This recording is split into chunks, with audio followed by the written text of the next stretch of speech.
So I think I perhaps have the craziest Pleasant View that I have ever seen. And I'm sure there's going to be someone in the comments that says, Maddie, my Pleasant View is crazier. And that's great, that's good. But I seriously think on a scale of normal to absolute batshit crazy, this is like on that higher end of the spectrum. Like this town that I have created, just like everyone has relationships with each other. I don't think there's a single sim in this town. Like, look at this. When I click on Brandy, she's like got like 5 different connections. There's just so much happening, and like I don't know what to say. So my 2 crazy storylines, there's 2 that I really want to show in this video. The first one has to do with the Caliente sisters, specifically Dina, and then we will check in on Nina. And yes, Nina has a lot of children. Then the second storyline, completely unrelated to the first one, is Brandy broke, and this one is an interesting one. This isn't gonna be an overview of every single household in Pleasant View. That is for another video, and I've also already done that. I'll put a card in the top right if you'd like to see every single household in detail. This is simply going to be some of the craziest storylines that I have done in my Sims 2 Pleasant View.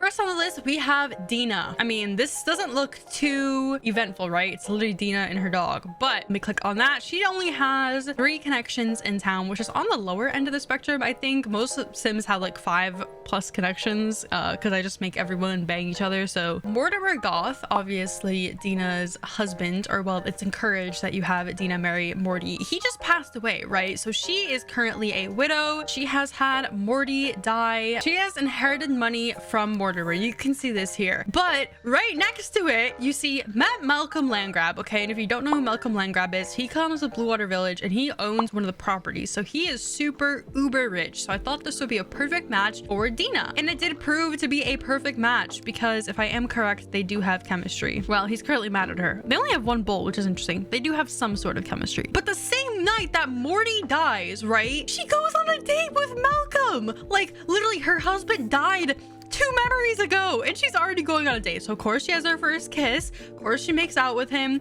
of course she has a great date with Malcolm. The fact that Dina did all that, like, that's crazy. But the caveat is Dina actually had a secret son with Don Lothario. If you didn't watch the last sort of current town that I did, Dina currently has a child named Byron Caliente, and I know it's showing Nina. Okay, I know it's showing Nina. Give me a second. So Dina did have Byron Caliente. Biologically, Byron's parents are Dina and Dawn, but Dina was playing Byron off as Morty's kid. So are you following? Like she's got a secret child with Dawn that she plays off as Morty's, basically. And up until the day he died, Morty never knew that Byron actually wasn't his kid. So Morty dies, she keeps this insanely ginormous property. Like Dina owns this, just Dina. This is her own house. It's kind of crazy how big this house is. So we have this from the front, and oh my god, Malcolm's here. He's gonna steal my fucking newspaper, isn't he, you asshole, Malcolm? Yep, he's definitely trying to steal it. There he goes, stealing my newspaper. He's mad at Dina because he caught her cheating. Yeah, you take my newspaper, Malcolm. Thank you. Can I like go say hi to him? No, he's gone. He just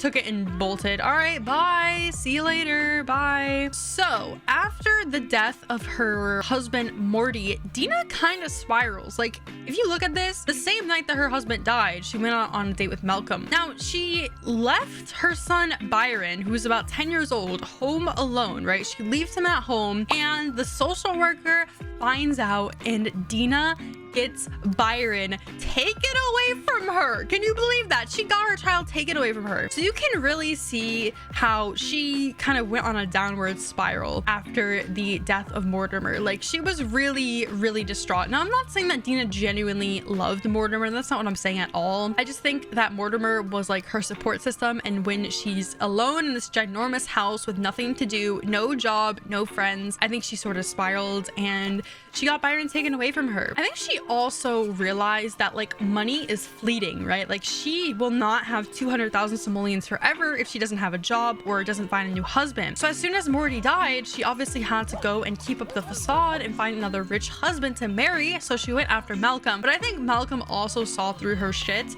and now he's mad at her. He also caught her cheating, and I think it was with Daniel, if I had to guess, Daniel Pleasant, I'm pretty sure. Anyway, so that is Dina. That is one side of the equation. Currently Dina doesn't have a job. She's gonna keep doing her gold digger thing. I think I'm gonna have her go after Malcolm still. I still want her and Malcolm to work it out. I'm sure he'll come back to her. I mean, it's Dina, and she's gonna continue living in this giant mansion of a house. And also, I did buy this telescope for Byron. She bought it for him. She bought him the most expensive telescope, and yeah, he just got taken away. She also did buy him like all these expensive things. Like she gave him his own nice room with a nice bed, toys, and all of that. She really did love Byron. I think that she just kind of was going through it mentally. This dog just peed on the fucking floor, didn't he? Before Morty died, he offered to buy Dina a dog so that she wouldn't be so alone, and she bought this dog and she named him Buck, like money, Buck, you know. That was really on the nose. It was quite a fitting name for Dina to name her dog Buck, I think. So anyway, that is one side of the equation. Now why don't we go over to where Byron is currently housed? If you don't know how adoption works in The Sims 2, it is like any other Sims game. When a Sim gets taken by the social worker, they actually go into what is called the adoption pool. And let's say I have Lilith go to the phone and adopt a child. The game will actually pick one of the kids that was put and taken by the social worker and was put into the adoption pool and pluck them from there. So it's really cool how they do it in The Sims 2. It's something that has never been recreated in another Sims game. In Sims 3, when a child gets taken by the social worker, they are put into a void and you never see them again. But in The Sims 2, they go into an adoption pool, and any other Sim in the entire town can go ahead and adopt said Sim. So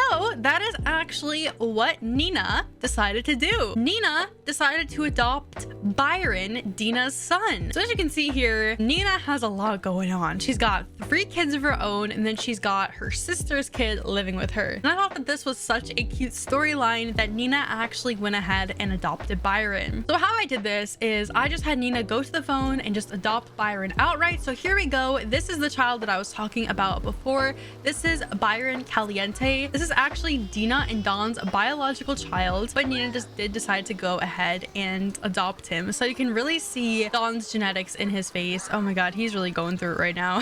So because Nina is a romance sim, she sleeps around a lot, okay, no judgment, but she did end up getting pregnant with triplets, and she did give birth and she did keep them. I think the father of these triplets is a randomly generated townie, so they kind of have that townie template face, so they're not the best looking kids, but I mean they're Nina's kids nonetheless, so I did have her go ahead and keep them. Yeah, they're really not that good looking, but at least we have some options here in Pleasant View for other Sims. But yeah, over here is Byron, and I think on the family tree it does say that Nina is his mother, which is just something I kind of have to deal with. Like I don't have an option. It will say that Nina is his mother, which is unfortunate, but he still does know Dina, so I feel like Dina would probably try to win Byron back, like try to get him from the States, to get him back from her sister Nina. And I think that would be a big point of conflict in Dina and Nina's sister relationship, is the fact that she currently has custody over Byron, her nephew. So anyway, that is what is happening in Nina and Dina's lives. They have some of the craziest shit going on. Of course, Nina does still live in her tiny condo, and this is where the triplets are sleeping. I guess I should kind of talk about them, shouldn't I? I mean, they're not that important, honestly. This girl's name is Gabriella. This one's name is Gianna, and this one's name is Gracie, and those are all of Nina's kids. That is what is currently going on with Nina. Okay, so there's one other family in this game that I want to talk about. I want to talk about Brandy Broke here. So Brandy herself has a pretty interesting storyline. Obviously, when you pick up with Brandy, you will have little tiny toddler Bo, and you will have teenager Dustin. And the whole thing, the whole crux of Brandy's storyline is you have to juggle a bunch of kids. She will also, unbeknownst to the player, be pregnant at the time that you pick up and play her, and she does have a baby boy normally if you don't have the clean template, and I have the clean template. So anyway, the unborn baby at the beginning of the Broke family gameplay was actually, because I have clean templates, Charlie and Catalina Broke, and I adore Charlie. Like, I think she is the most beautiful girl in the entirety of Pleasant View. Like, she could probably win beauty competitions, I'm serious. And over here is Catalina. Catalina is also very gorgeous, like, don't get me wrong, they are both gorgeous, but I definitely have a soft spot for Charlie, I think. So anyway, I love these two girls. Obviously, Dustin and Bo have moved out by now. This is many generations into Pleasant View at this point, so they're both like adults. Bo is living with his fiance, I think, and Dustin has has triplets and a alien baby of his own. That's a whole other conversation for another day. But for now, in Brandy's household, she has twins. She has Haley and Henry, and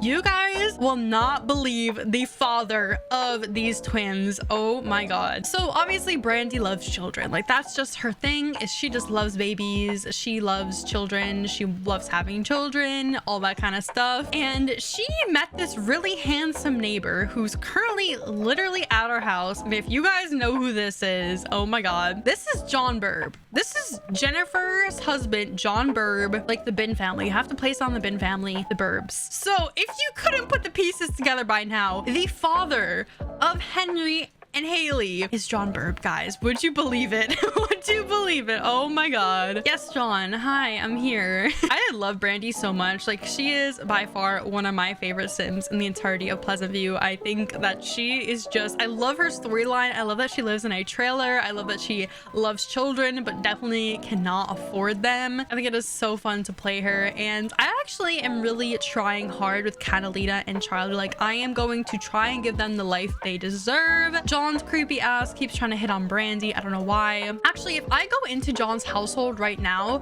he constantly, because he is a family sim, he has constant wishes to have a baby. And I have had both him and Jen, his wife, try for a baby about 4 times, and they have been unsuccessful. So I like to think that John really wants a baby, but he cannot get it because Jen is infertile. And so he has a breeding kink, and he takes it out on Brandy.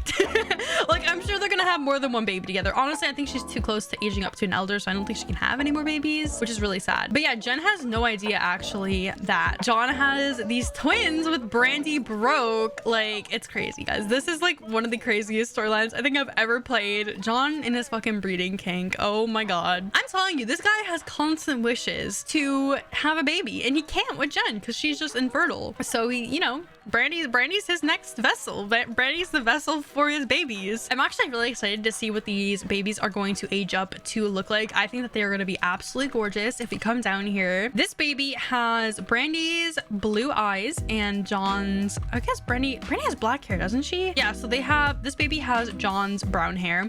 And then if you come over here, this baby has blonde hair. I don't know how that happened because neither Brandy nor John have blonde hair. I don't know, but anyway, this baby also has Brandy's bluish grayish eyes. So yeah, also Brandy, I don't know if you guys knew this, Brandy is a waitress. That is what she does. She's not making much money, but I thought the waitress, this is a custom career, by the way, the waitress was really fitting for her because, like, she's Brandy Broke from a trailer. Like, I don't know, her being a waitress is so fitting. I like to think that she works really long hours as a waitress. Oh shit, I have to call for a nanny because otherwise the game is gonna yell at me. She's gonna be a little bit late to work, I think, because I have to have her call out for a nanny. Don't take after Dina. Definitely hire a nanny when you are going to work, Brandy. Okay, John is like following her into the bathroom. Dude, I think John is obsessed with Brandy. Like, I don't know what it is. I think he just sees her as a way to carry his children. This is what I'm saying. He definitely has a breeding kink.